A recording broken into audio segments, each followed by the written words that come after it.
기도하겠습니다.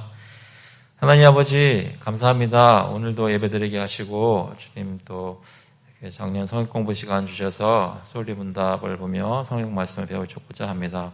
아버지께서 오늘 특히 8계명 계속 공부할 때 마음속에 잘 깨닫게 하시고 재물에 대해서 주님이 원하시는 생각 가질 수 있도록 주님 인도하여 주셔서 감사드리면서 예수 그리스도의 이름으로 기도합나이다. 아멘.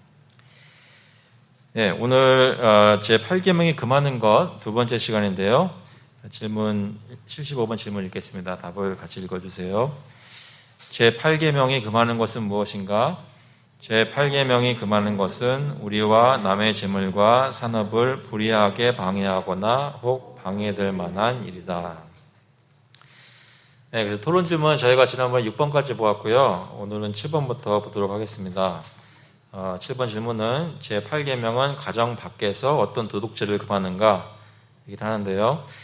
그 배경은 8계명을 어기는 거, 그러니까 도둑질을 하는 것을 금하는 내용이 가정 안과 밖에 있는데 가정 안에서는 그 당시에 하인들도 가정에 속한 것으로 보았고 또 특별히 자녀들도 얘기를 했었죠. 하인들이나 자녀들이 도둑질하는 것을 금한다고 얘기를 했었는데 오늘은 이제 가정 밖에서 어떤 도둑질을 금하는가 얘기를 합니다. 그 답을 보니까 가정 밖에서 일어나는 모든 일들을 그 두 가지로 나누고 있죠. 공적인 일과 사적인 일. 공적으로 도둑질하는 것과 사적으로 도둑질하는 걸 두 개를 다 금한다고 합니다. 그래서 먼저 8번에 보시면 제8계명이 금하는 공적인 도둑질은 무엇인가? 공적인 스틸링이 있다고 하는데, 테프트가 있다고 하는데 그것은 다음과 같습니다. 몇 가지 나오는데요.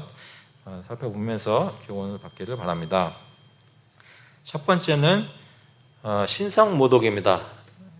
영어로는 sacrilege라고 하는데 신성모독이라는 것을 특히 어떤 면에서 보는 것이냐면 어떤 이가 폭력적으로 또는 속임수를 써서 신성한 용도로 헌신된 그 어떤 것을 빼앗거나 다른 용도로 쓰이게 하는 것. 그러니까 하나님의 것인데 그것을 자기 것으로 취한다든지 아니면 다른 용도로 쓰이게 하는 것. 그런 것들이 다 여기 해당된다고 볼 수 있겠는데요. 특히 또는 성직자로 하여금 정당한 이유 없이 그들이 할 일을 못하게 하는 것. 또 역시 여기 속한다고 합니다. 로마서 2장 22절 같이 한번 읽어보면서 나눠보았으면 좋겠습니다. 21절 같이 읽겠습니다. 간음하지 말라 말하는 내가 간음하느냐? 우상을 가증히 여기는 내가 신전 물건을 도둑질하느냐? 여기 말 그대로 신전 물건을 도둑질하는 근데 그 대상이 하나님의 것을 빼앗는 그런 것이 될 수가 있겠고요. 잠언 보시면 20장 25절 같이 한번 읽어보겠습니다. 함부로 이 물건은 거룩하다 하여 서원하고 그 후에 살피면 그것이 그 사람에게 덫이 되느니라. 여기 서원하고 나서 살핀다는 것의 의미가 하나님께 드립니다라고 바쳤는데 그것에 대해서 다시 한번 생각하고 다시 가지고 올 수 없나 생각해 본다는 것이죠. 말라기서도 읽어볼게 돼요. 말라기서 3장 8절 읽어보겠습니다. 사람이 어찌 하나님의 것을 도둑질하겠느냐? 그러나 너희는 나의 것을 도둑질하고도 말하기를 우리가 어떻게 주의 것을 도둑질하였나이까 하는도다. 이는 곧 11조와 봉헌물이라. 너희 곧 온 나라가 나의 것을 도둑질하였으므로 너희가 저주를 받았느니라. 여기서는 헌금에 대해서 특히 얘기를 하고 있죠. 11조와 헌금들에 대해서 그것을 도둑질하는 것을 말하고 있습니다. 여기는 물론 그 당시에 이스라엘 백성들이 하나님께 바칠 것들을 안 바치는 11조를 바치지 않는 것을 두고도 얘기를 하지만 특히 그 신전에서 성전에서 제사장들이나 리더들이 하나님께 바쳐진 것들을 빼앗는 것들도 포함할 수 있겠습니다. 그러니까 첫 번째가 공적인 도둑질로 볼 때 첫 번째 금하는 것은 하나님의 것인데 자기 것을 생각하고 빼앗는 것, 강도질하는 것이죠. 그것을 얘기를 합니다. 지금은 이런 일이 있을까요? 하나님의 것을 빼앗는 일이 있을까요? 네, 어떤 모습으로 있을까요?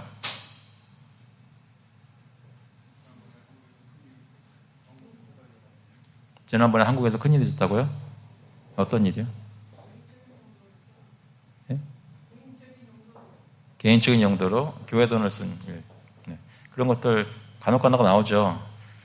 근데 약간 두려운 것은 간혹 가다가 나올 정도면 발견되지 않은 것들은 더 많을 수도 있다는 얘기네요.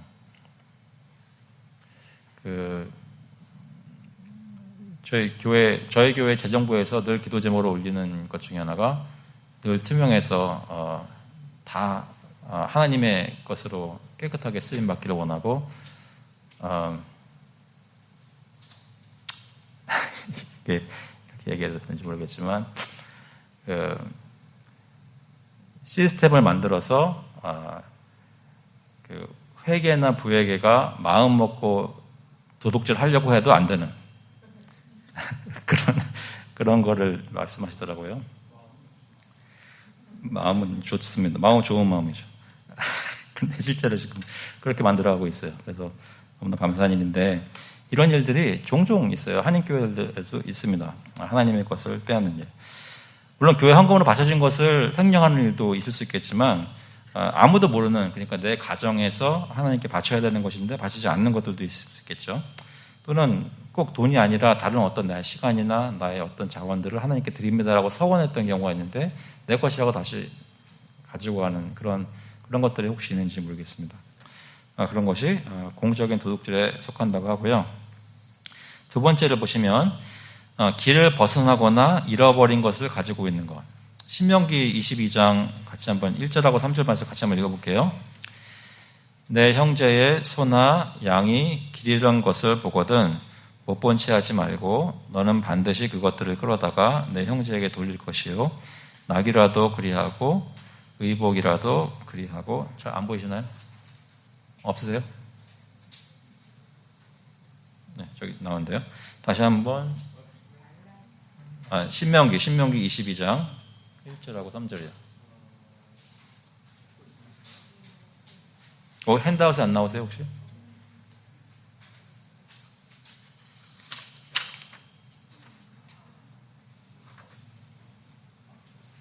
없으세요?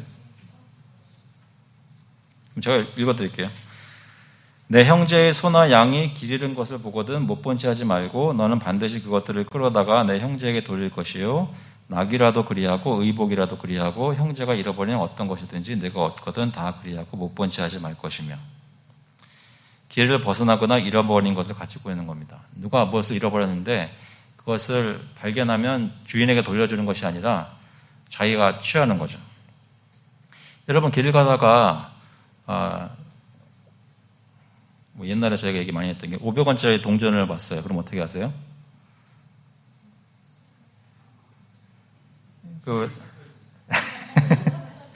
500원짜리 동전을 발견했어요. 그러면 그때 학교에서 배운 거는 그거는 빨리 갖다 경찰서로 갖다 주는 얘기를 하겠죠. 근데 500원이 아니라 500만 원을 발견했어요. 그럼 어떻게 할까요? 그러니까 재정적으로 많이 힘들었는데 길을 가다가 이런 돈을 갑자기 발견했어요. 그러면 뭐 하고 계시겠어요? 어떤 사람은 웬 떡이냐 하고 받을 수도 있겠지만 교회 다니는 사람들은 갑자기 하나님 감사합니다 하고 받는 사람도 있겠죠. 여기서는 뭐라 그래요? 그것을 공적인 도둑질이라고 합니다. 내 것이 아닌데 다른 사람에게 속한 것인데 그것을 길을 가다가 발견했을 때는 찾아줘야 되는 거죠. 그것을 구약시대에서는 형제의 소나 양이 길을 잃은 것을 보거든 못 본 채 하지 말고 형제에게 돌려주라고 합니다. 그거가 좀 비슷한 것이 3번인데요. 우리의 약속에 거짓을 말하고 신실하지 못하는 것, 그리고 우리를 신뢰하에 맡겨진 것에 대해 그렇게 하는 것. 이것은 요한복음 12장 6절에 나오는데요. 이것도 없나요? 또 없어요? 제가 읽어드릴게요. 12장 6절에 요한복음 12장 6절에 이렇게 말하면 가난한 자들을 생각하면 아니요 그는 도둑이라 돈꾀를 맞고 거기 넣는 것을 훔쳐가미러라. 이거 누구 얘기인가요? 예수님의 제자 중에 돈꾀를 맡았는데 거기 예수님께 드리라고 사람들이 바친 것을 살짝 훔쳐가는 사람이 있었습니다. 누군가요? 가룟 유다죠. 생각해보면 가룟 유다가 그 돈꾀를 맡았다는 것은 제자들 중에서 사람들로부터, 예수님으로부터 신뢰를 받았던 사람이죠. 그래서 그에게 맡겨진 것인데, 그 우리를 신뢰하 맡겨진 것에 대해 거짓을 말하고 신실하지 못한 모습 역시 공적인 도둑질이라고 합니다. 저희 그 나라나 어떤 교회나 이런 데서 신뢰해서 어떤 모금을 한다든지 이런 세금을 걷는다든지 또는 여러 가지 일을 맡기면서 재물도 같이 갈 때 그 맡겨진 것을 횡령하는 경우들이 그런 것에 속한 것이겠죠. 다음번에 보시면 4번에 우리에게 빚진 것을 내놓으라고 불쌍히 여김이나 인내함이 없이 심하게 요구하는 것. 그러니까 내가 받아야 될 돈이긴 한데 그 사람이 그 빚을 갚을 만한 능력이 없습니다. 그럴 때 그것을 기일을 촉박하게 해주고 빨리 내놓으라고 요구하는 것이죠. 대표적인 예가 마태복음 18장에 나오는 그 스토리인데요. 28절에 그 종이 나가서, 같이 한번 읽어보겠습니다. 그 종이 나가서 자기에게 100데나리온 빚진 동료 한 사람을 만나 붙들어 목을 잡고 이르되 빚을 갚으라 하매 그 동료가 엎드려 간구하여 이르되 나에게 참아주소서 갚으리다 하되 허락하지 아니하고 이에 가서 그가 빚을 갚도록 옥에 가두거늘. 이 사람은 왕에게 1만 달란트를 탕감받은 사람인데 나에게 100데나리온 빚진 사람을 붙잡고 이렇게 한 것이죠. 그래서 재밌는 것이 8계명을 적용하는 것에 있어서, 그러니까 도둑질하지 말아라는 계명을 적용하는 것에 있어서 원래 내 것을 받으려고 하는 것을 너무 가혹하게 해도 그 재물에 관한 것이기 때문에 그 계명을 어기는 것이라고 얘기를 하는 것이죠. 우리에게 빚진 것을 내놓으라고 불쌍히 여김이나 인내함이 없이 심하게 요구하는 것. 그리고 또 좀 비슷한 것인데요. 5번을 보시면 우리 이웃의 삶에 꼭 필요한 수단이 전당 잡힌 것을 가혹하게 붙잡고 있는 것을 또 얘기합니다. 출애굽기 이것도 같이 한번 읽어보겠습니다. 내가 만일 이웃의 옷을 전당 잡거든 해가 지기 전에 그에게 돌려보내라. 그것이 유일한 옷이라. 그것이 그의 알몸을 가릴 옷인즉 그가 무엇을 입고 자겠느냐. 그가 내게 부르짖으면 내가 들으리니 나는 자비로운 자임이니라. 그 당시에 겉옷은 그에게 이불로서도 사용되는 것이었는데 가난한 사람들에게는 특히 근데 그것을 전당 잡혔을 때 해가 지기 전에는 돌려줘야 덮고 잘 것이 있다는 것이죠. 삶 속에 정말 필요한 것인데도 빚졌다고 해가지고 또는 전당 잡혔다고 해가지고 빼앗으면 안 된다는 것입니다. 이것도 역시 재물에 관한 것이기 때문에 이 8계명에 해당되는 것이고요. 그 다음에 조금 더 확장돼서 6번에 보시면 이런 말씀이 있습니다. 주어야 하는 것, 특히 하인들과 일꾼들의 삭과 봉급을 움켜쥐고 주지 않는 모든 행위. 시편에 보면 악인은 꾸고 갚지 아니하나 의인은 은혜를 베풀고 주는도다. 레위기 보시면 19장에 너는 내 이웃을 억압하지 말며 착취하지 말며 품꾼의 삭슬 아침까지 밤새도록 내게 두지 말며. 그래서 성경에서는 봉급을 주지 않는 주인들에 대해서 강하게 말씀하시는 것이 많습니다. 그래서 내 힘으로 봉급을 주고 내 아래에 있는 내 사업에 있는 사람들에게 당연히 정당하게 주어야 되는데 그 주인의 파워를 가지고 주지 않는 것이죠. 그런 것들도 역시 도둑질하는 것이라고 합니다. 잠깐 생각해 보시면 이 재물, 도둑질하지 말라는 것은 그 이웃과 관련이 된 것인데 내가 이 재물을 어떻게 얻고 어떻게 쓰느냐에 따라 내 이웃의 삶이 크게 영향을 받는 것임이 여기 나타나 있습니다. 여러분께서 어떤 직장에 계시든지 또는 어떤 식으로 이제 삶에 필요한 것들을 만들어 가시든지 여러분이 그 일을 어떻게 하고 어떻게 생계를 꾸려 나가는지가 여러분만의 일이 아니라 여러분 주변에 함께 사는 사람들에게 영향을 미친다는 것이죠. 그것을 좋은 영향을 미치려면 하나님께서 허락하시는 방법대로 정당하게 내가 이 일을 해서 돈을 벌고 먹고 살아야 하는 것이 중요하다는 것을 얘기하는 것입니다.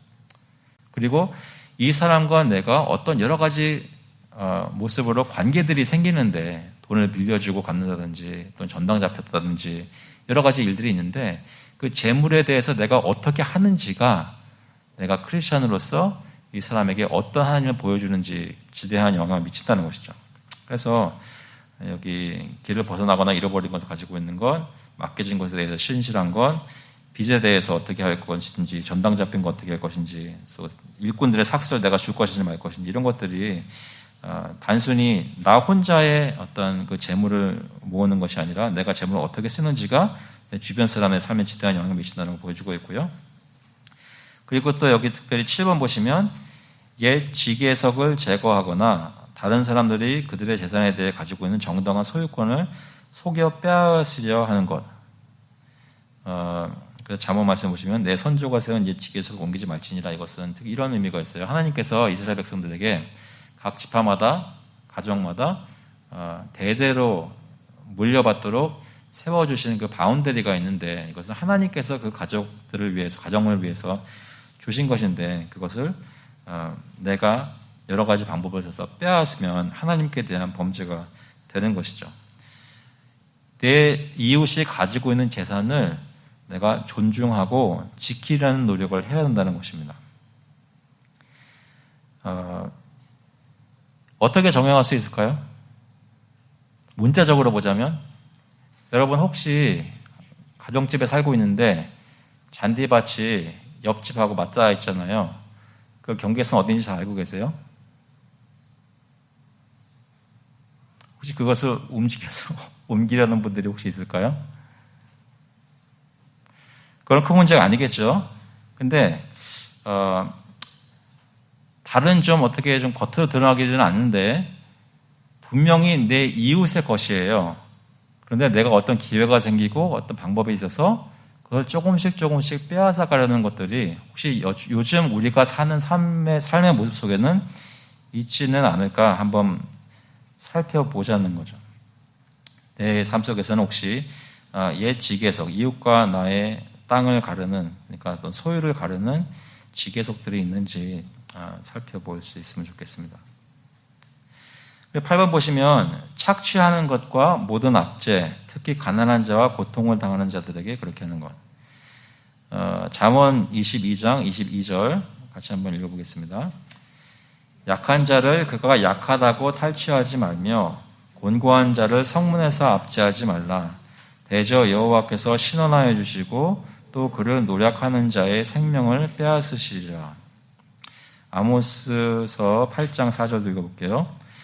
가난한 자를 삼키며 땅에 힘없는 자를 망하게 하려는 자들아 이 말을 들으라. 여호와께서 야곱의 영광을 두고 맹세하시되 내가 그들의 모든 행위를 절대로 잊지 아니하리라 하셨나니. 사실 이 성경에서 재물에 관해서 말하는 8계명을 지키는 것을 가지고 생각해 보면 물론 내가 어디 가서 빼앗지 않는, 강도질하지 않는 것도 포함하지만 많은 경우에 내가 재물을 어떻게 쓰는지에 따라 내 이웃에게 어떤 영향을 미치는지를 내가 신경을 써서 지켜야 한다는 것을 얘기를 하고 있습니다. 그 9번에도 보시면 같은 내용인데요. 고리대금업과 빌려주는 것에 대해 이자를 받는 것.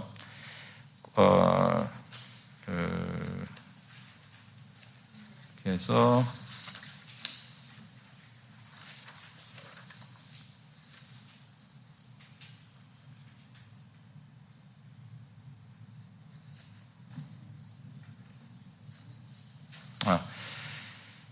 내가 만일 너와 함께한 내 백성 중에서 출애굽기 22장 25절입니다. 내가 만일 너와 함께한 내 백성 중에서 가난한 자에게 돈을 구워주면 너는 그에게 채권자 같이 하지 말며 이자를 받지 말 것이며 또 에스겔서 18장 8절에도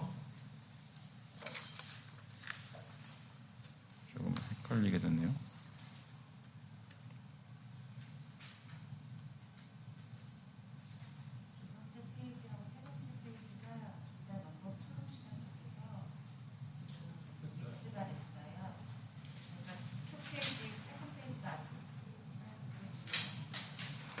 전부가 정리를 제가 다시 한번 해볼게요. 일단은 예, 별일을 위하여 꾸어주지 아니하며 이자를 받지 아니하며 스스로 손을 금하여 죄를 짓지 아니하며 사람과 사람 사이에 진실하게 판단하며. 그래서 그 이자를 받지 말라고 얘기를 하는 것이 있고요. 그리고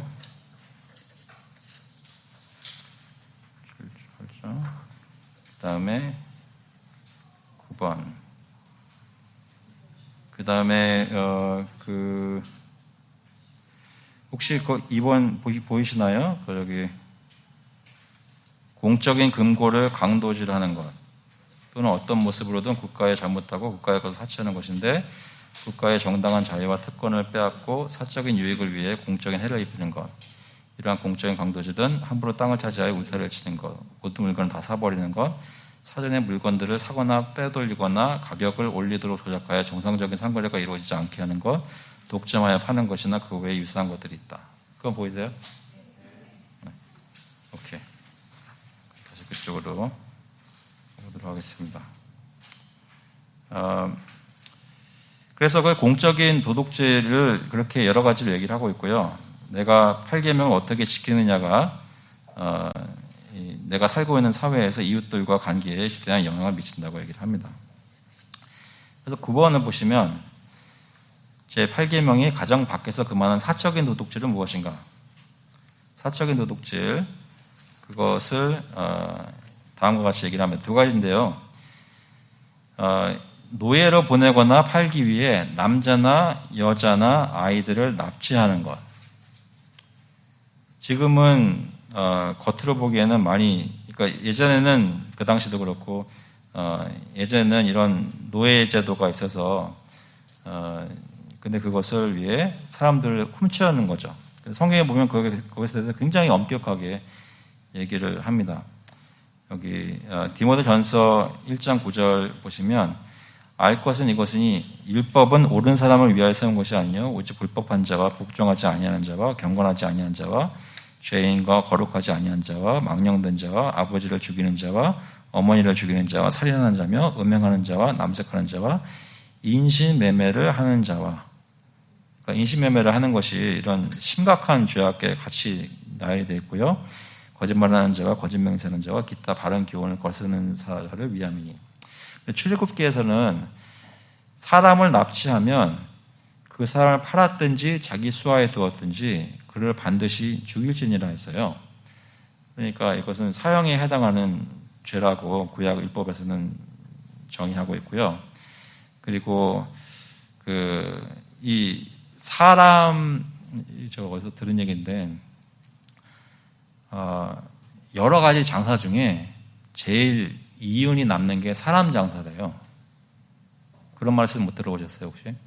그러니까 이것이 이게 옛날 얘기가 아니라 지금 미국도 그렇고 뭐 세계적으로도 인신매매해서 사람을 유괴 납치해서 그 사람들을 뭐 사창가에 보낸다든지 여러 가지 뭐 일하는 데 보낸다든지 해가지고 계속 일시키면서 돈을 뜯어내는 거예요. 노예제도가 지금 몇 년 전에 좀 봤던 거 보니까 지금도 있어요. 그 실제적인 뭐 겉으로 보기에는 없는 것 같은데 미국이라는 나라에도 그런 게 있어요. 인신매매 있고 그 율락 여성들 중에 그렇게 주로 그런 루트를 통해서 구해진다고 하더라고요. 어떤 죄라고요? 사람을 납치한 자가 그 사람을 팔았든지 자기 수하에 두었든지 그를 반드시 죽일지니라 했습니다. 거의 아버지와 어머니를 죽이는 자와 같은 레벨에 속하는 그런 죄입니다. 노예제도라는 게 있고요. 그래서 사적인 도둑질 중에 하나가 그것이고 또 한 가지는 사람이 아니라 다른 물건들을 가축을 또 돈을 빼앗는 것이죠. 바다에서나 육지에서나 돈이나 가축이나 또는 다른 어떤 물건을 강탈하는 것이다.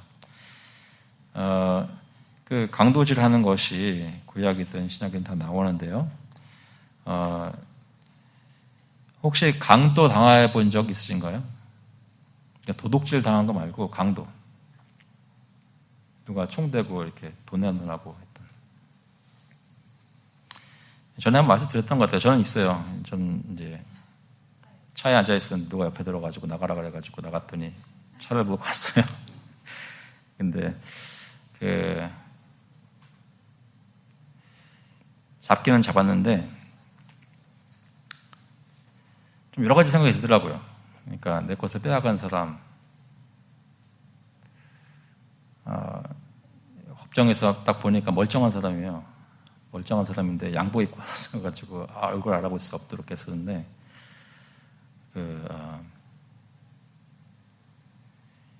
잠깐 그런 생각이 좀 드네요. 그러니까 무슨 얘기냐면 내 것이 아닌데 내가 그걸 원해서 뺏는 거예요. 무력으로 뺐든지 속임수로 뺐든지.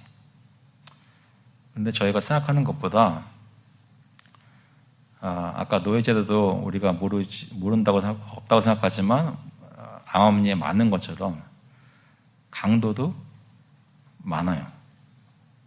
남의 것인데 빼앗는 일들이 저희 사회에도 많다는 것입니다. 아까 얘기했던 그런 모습으로 공적인 도둑질에서 여러 가지 모습으로 착취하는 것도 참 많이 있지만 비리라든지 큰 돈을 가지고 빼앗는 일도 참 많이 있습니다. 그것이 가정 밖에서 그 많은 사적인 도둑질에 속하는 것이었고요. 그러면서 8계명이 더 무엇을 얘기하냐면 10번에 제8계명에 무엇이 더 포함되어 금지되는가? 제8계명에는 다음이 더 포함되어 금지된다. 도둑들과 짝하여 그들이 훔친 물건을 받거나 다른 일을 함께하는 것. 그러니까 내가 직접 도둑질을 한 것은 아니지만 그 사람들과 한 패거리에 들어가는 거죠. 그들이 하는 일을 돕는 거죠. 아니면 그들이 산 물건들을 사는 거죠. 그들이 훔친 물건을 사는 거죠. 잠언에 보시면 너는 우리와 함께 제비를 뽑고 우리와 함께 전대 하나만 두자 할지라도, 이것은 강도들이 하는 일에 너도 끼어라고 하는 것입니다. 그러니까 내가 아이디어를 내가지고 한 것은 아닌데 그 일에 나도 같이 참여하는 것이죠. 그래서 잠언 29장에서는 도둑과 짝하는 자는 자기의 영혼을 미워하는 자라. 그는 저주를 들어도 진술하지 아니하느니라. 시편에서도 도둑을 본즉 그와 연합하고 간음하는 자들과 동료가 되며, 그런 말씀이 있습니다. 그 다음 가기 전에 잠깐 생각해 보시면, 이건 조금 센시티브할 수 있는데 잠깐 생각해 보시면,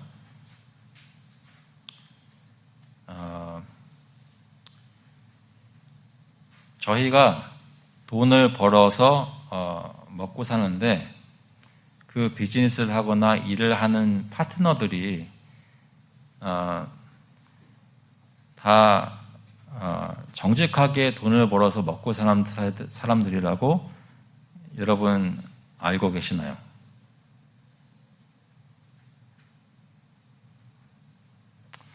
무슨 얘기냐면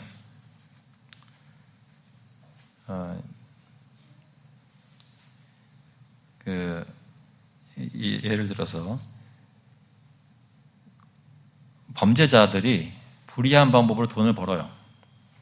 그 돈을 번 것을 가지고 자기가 또 살아야 되니까 어떤 경우에는 그 도둑질한 것을 팔 사람이 필요해서 어떤 사람들을 컨택해서 그걸 사달라고 합니다. 근데 최근에 들었던 얘기인데, 이제 누가 무엇을 이렇게 내놓아가지고 봤는데 너무 싸요. 너무 싼데 주겠다 그래가지고 가서 덥석 샀죠. 근데 아무리 생각해봐도 이게 어디서 난 건지 출처를 알 수가 없는 거예요. 내가 장사를 하고 사업을 합니다. 그런데 거기에 들어와서 구입하거나 하는 사람들이 정당한 모습으로 돈을 버는 것이 아닌 것이 뻔히 보여요. 그러면은 그건 어떻게 생각하십니까? 저는 이런 것도 있었죠. 교회에서 건축 공부를 하는데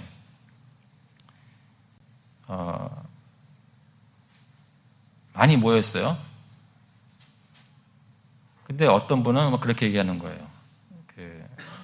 장사하시는 분들이 세금 안 내고 탈세해서 벌은 돈을 헌금으로 냈는데 목사님은 좋아하신다고.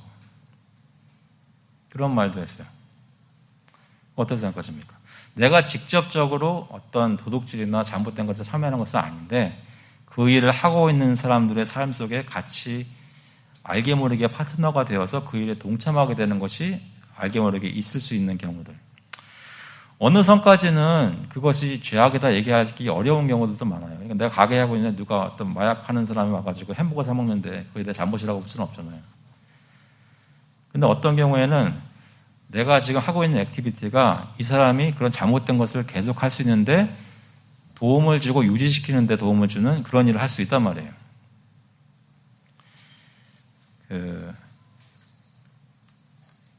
저희가 생각하는 것처럼 8계명을 지키고 도둑질을 안 한다는 것이 간단하지만은 않다는 것을 지금 얘기를 하는 겁니다.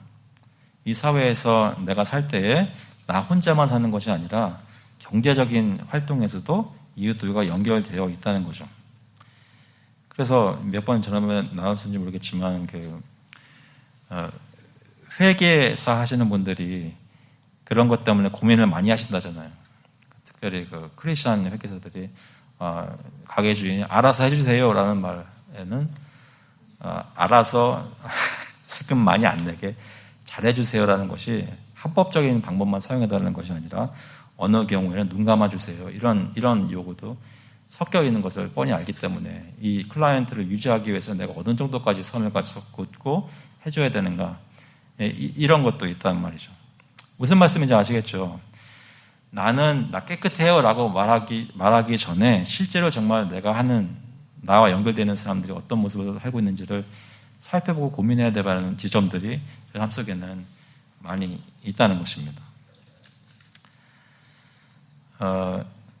그래서 이 8계명은 결국 무엇이냐면 다시 한번 보시면 원래 75번 소요리 문답에서 답변이 제8계명이 금하는 것은 우리와 남의 재물과 산업을 불이하게 방해하거나 혹 방해될 만한 일이다 라고 얘기를 하는데 그것의 의미에서는 여기 마지막 페이지에 보시면 우리는 왜 모든 형태의 도둑질과 다른 이들에게 잘못을 하여 우리 자신을 부유하게 만들려는 노력을 삼가야 하는가?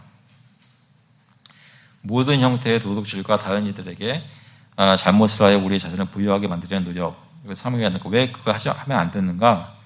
그 이유를 여기 토마토 빈센트 목사님이 이렇게 얘기를 합니다. 혹시 가지고 계신가요?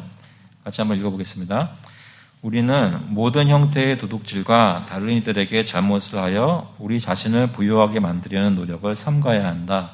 왜냐하면 그것을 하나님이 말씀에서 분명히 금하신 것이며 마음에 쓰여진 본성의 법에 합당한 것이며 또한 도둑질과 잘못함으로 얻어진 재물은 하나님의 저주가 함께함이며 이 생이 아니라면 반드시 다가오는 세상에서 하나님의 보복하심이 도둑질과 불의함의 죄책이 있는 자들을 따라잡을 것이기 때문이다. 하나님이 우리 재물을 어떻게 벌고 어떻게 사용하느냐에 대해서 심각하게 생각하신다는 것이 보여지는 대목입니다. 여기 스가랴서 5장에서는 이렇게 얘기하죠. 그가 내게 이르되 이는 온 땅 위에 내리는 저주라 도둑질하는 자는 그 이쪽 글대로 끊어지고 맹세하는 자는 그 저쪽 글대로 끊어지리라 하리니. 그러니까 도둑질하는 자는 8계명 얘기하는 것이고요. 맹세하는 자는 거짓 맹세하는 거죠. 헛된 맹세하는 거죠. 하나님의 일을 막는 데 일컫는 3계명 두고 얘기하는 것입니다. 만군의 여호와께서 이르시되 내가 이것을 보냈나니 도둑의 집에도 들어가면 내 이름을 가리켜 망령되이 맹세하는 자의 집에도 들어가서 그의 집에 연몰이며 그 집을 나무와 돌과 아울러 살리리라 하셨느니라 하니라. 하나님께서는 그 재물에 대한 계명을 어떻게 하는지에 대해 굉장히 심각하게 다루시는 거죠. 예레미야서 17장 11절에도 보시면 불의로 치부하는 자는 자고새가 낳지 아니한 알을 품음 같아서 그의 중년에 그것이 떠나겠고 마침내 어리석은 자가 되리라. 정당하지 못한 방법으로 불을 쌓는 자에 대해서 얘기하는 것이죠. 그러면서 야고보서에서는 잘 아시는 말씀이지만 5장에 이렇게 경고하십니다. 들으라 부한 자들아 너희에게 임할 고생으로 말미암아 울고 통곡하라. 너희가 말세의 재물을 쌓아두라. 마지막 질문 살피기 전에 잠깐 생각해 볼게요. 왜 하나님은 이렇게 재물에 대해서 심각하게 계명을 주시고 여러 가지로 생각하게 만드셨을까요? 왜 재물을 훔치지 말라고까지 얘기를 하셨을까요? 부를 쌓는 것이 잘못된 것이 아니라고 긍정적으로 말씀하시면서도 정당하지 못한 방법으로 부를 쌓으면 안 된다고 왜 이렇게 엄격하게 말씀하실까요?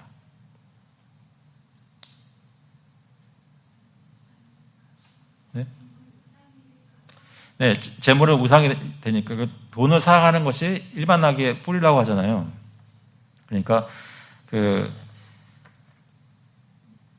돈을 사랑해서 그것을 어떤 방법으로든지 얻으려고 하는 행위 뒤에는 하나님이 내게 주신 요만큼 가지고 살아라 하는 것에 대한 불만족과 하나님이 나에게 이렇게 주셨지만 정당하게 살면은 이렇게밖에 못 살지만 내가 원하는 것은 이것 가지고는 성이 안 차서 하나님이 주신 것 외에 다른 것을 내가 가지고 끌어와서라도 해야 되겠다라고 하는, 그러니까 하나님에 대한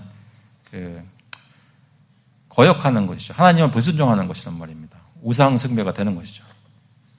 그런데 그것이 재물이라는 것이 특히 우리를 하나님으로부터 다른 데 가게 하는데 쉽게 쓰인다는 겁니다. 한마디만 더 말씀드리면, 아까 설교 시간에, 이제 예배 시간에 그 설교 말씀 나누면서 진짜 참된 그리스도인의 삶을 살아야 된다라고 얘기를 권면을 많이 했는데, 그 중에 빼놓을 수 없는 부분이 저희의 경제 활동입니다.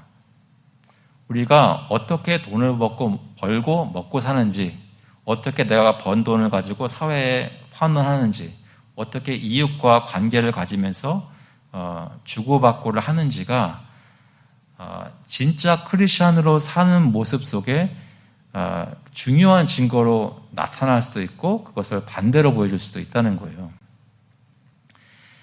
교회에서는 존경받는 장로님이나 어떤 기도 열심히 잘하는 분이 실제로 사업을 하는 속에서는 자신이 고용하는 피고용원 종업원들에게 욕먹는 사람들이 있어요. 무슨 말씀인지 이해되시죠? 다른 사람들은, 다른 교회 사람들은 모를 수 있어요. 근데 분명히 나중에 알게 돼요. 내가 지금 어떻게 사람들과 관계를 맺고 돈을 벌고 있는지가 내가 지금 크리스찬으로서 신앙을 보여주는데 중요한 증거 중에 하나가 된단 말입니다. 그래서 저와 여러분은 모두 우리 재정부에서 하는 것처럼 내가 아무리 마음을 먹어도 이거를 어길 수 없는 그런 습관과 어떤 그런 시스템을 만들어서 살아야 돼요. 왜냐하면 이것은 하나님에 대한 증거이기 때문에. 그런데 이것에 저희가 다 연약합니다. 그래서 이 마지막 질문 보시면, 우리는 제8계명에서 금지되는 죄를 어떻게 피할 수 있는가? 이거 같이 한번 읽어보겠습니다.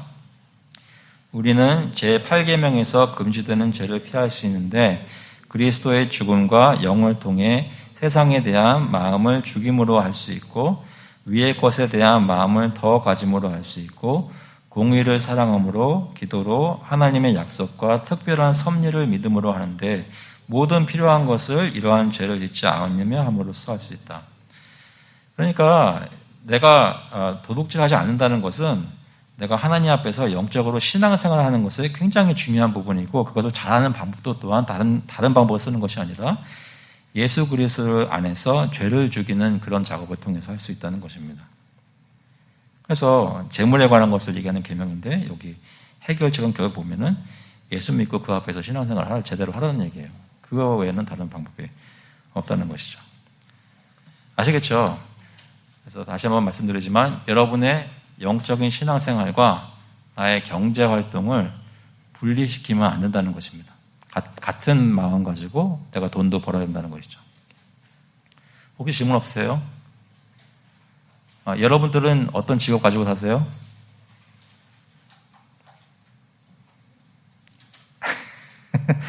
좋은 직업 가지고 계시죠? 한번 살펴보시고 내가 돈을 버는 것을 통해 사회에 어떤 영향을 미치고 있는지 한번 생각해 볼 수 있으면 좋겠습니다. 같이 한번 기도하겠습니다. 하나님 아버지, 저희 특히 이민자들에게 낯선 나라에 와서 또 먹고 사는 문제를 해결하기 위해 저희가 그동안 얼마나 간절하게 여기까지 왔는지를 돌아볼 때 하나님을 섬기는 마음으로 주님을 나타내기 위해서 그 생각을 가지고 내가 혹시 직종을 선택하고 그 가운데서 정직하게 일하고 나만 돈 버는 것이 아니라 내 이웃을 어떻게 바라보면서 일했는지 생각하게 해보게 하시니 감사합니다. 저희 지금도 완전하지는 않고 여러 가지 정말로 살펴보면 마음에 찔릴 만한 일들이 많이 있을 수 있지만 그런 것이 발견될 때마다 주님 저희에게 긍휼을 베풀어 주셔서 저희 마음이 돈을 사랑하는 것보다 돈에 대한 간절함이 있는 것보다 하나님을 간절히 찾는 것이 더 있도록 그래서 주님이 보시기에 깨끗해지는 저희가 될 수 있도록 주님 인도하여 주셔서 그래서 저희의 그러한 모습을 통해 저희 주변에 있는 이웃들이 경제적으로도 물질적으로도 복을 유익을 얻을 수 있는 그런 저희의 경제 활동이 될 수 있도록 주님 인도하여 주셔서 감사드리면서 예수 그리스도의 이름으로 기도합니다. 아멘. 감사합니다.